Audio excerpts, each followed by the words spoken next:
I support accountability. I support accountability. I support accountability. I think that is a matter that's best left to the states.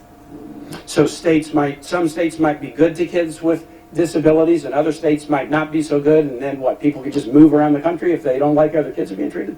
I think that's an issue that's best left to the states. You can't say definitively today that guns shouldn't be in schools? Well, I will refer back to Senator Enzi and the school that he was talking about in Wapiti, Wyoming.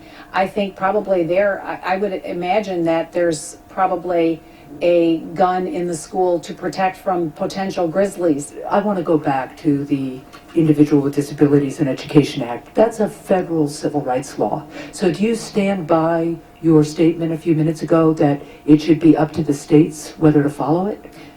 The law must be followed, federal law must be followed where federal dollars are in play. So were you unaware when I just asked you about the IDEA that it was a federal law? I may have confused it. I do have to say I'm concerned that you seem so unfamiliar with it and that you seem to support voucher schools that have not honored, have made students sign away their rights to make sure that the law is enforced. That's very troubling to me. Mrs. Devos, do you have any direct experience in running a bank? Senator, I do not. Do you ever managed or overseen a $1 trillion loan program? I have not. How about a $1 billion loan program?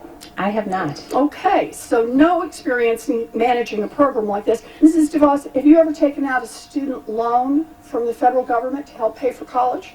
I have not. Have any of your children had to borrow money in order to go to college? They have been fortunate not to. Have you had any personal experience with a Pell Grant? Not personal experience, but certainly friends and students with whom I've worked. So you have no personal experience with college financial aid or management of higher education? Advancement that they're making in each subject area. Well, that's growth.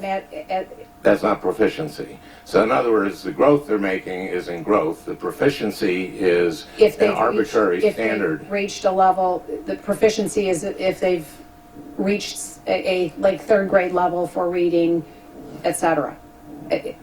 No, I'm talking about the debate between proficiency and growth. Yes. And what your thoughts are on that. Well, I was just asking to clarify then. Well, this is a subject that has been debated, but it surprises me that you don't know this issue. Well, that must be in my written testimony, and I would just comment to the fact that given education freedom initiatives, there are different kinds of environments in which students learn well. Some students can learn better with larger classes, with more students to collaborate with, to learn with, and others in smaller. Can you just cite what research you're using to make that? There's plenty of research that will undergird the fact that mandating a specific class size doesn't yield results. I would be happy to have, if you submit a question for the record. Because of it. You're not standing up for them. You're working for the schools that defrauded them. Maybe you've forgotten to refund these students. Maybe Artemis's $40,000 in student loan debt just doesn't sound like a lot to you because it's only 1/10 of 1% of one of your family's 10 yachts. Artemisa and tens of thousands of others have been waiting years for your help. You have deliberately violated a federal court order. And I'm confused why. So I guess I just have one question for you, Secretary DeVos. Are you deliberately violating this federal court order because you are too corrupt to uphold the law, or because you're too incompetent to do your job? Congressman, let me begin by saying I took great personal offense to everything you just said. I come to my job every day on behalf of students. I don't need to sit and listen to what you just spewed out of your mouth. I don't understand how you can take... I did not defy any court order. I instructed federal student aid to follow the court order.